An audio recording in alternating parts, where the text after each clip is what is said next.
ஒரே சொந்தம் என் பேத்தி தான்ப்பா. அவளுக்கு மட்டும் ஒண்ணுனா என்னால தாங்கிக்கவே முடியாதுப்பா. சரிம்மா, நம்பர் சொல்லுங்க, நான் காசு அனுப்புறேன். நான் அனுப்புறேன். நீ அனுப்புறியாப்பா? அனுப்புறியா? காசு அனுப்பிட்டமா. உங்க பொண்ணுக்கு போன் பண்ணி கேளுங்க. ஹலோ ஆனந்தி, போன காசு வந்துச்சாமா? சரிம்மா, பாப்பா நல்லா பாத்துக்கோ. காசு வேணா கேளு, அனுப்பி வைக்கிறேன். நான் உயிரோட வாழ்றேன் உங்களுக்காக தாண்டி. உங்களுக்கு ஒண்ணுனா என்னால தாங்கிக்க முடியாது. சரி, நான் போன வச்சிடறேன்.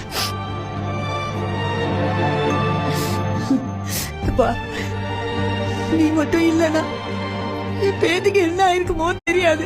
சாமி மாதிரி வந்தீங்க, தெரிஞ்சவங்களே உதவி செய்யறதுக்கு யோசிக்கிற இந்த காலத்துல ஊர் பேர் தெரியாது எனக்கு. நீ செஞ்ச உதவிக்கு நீ நல்லா இருக்கணும்ப்பா.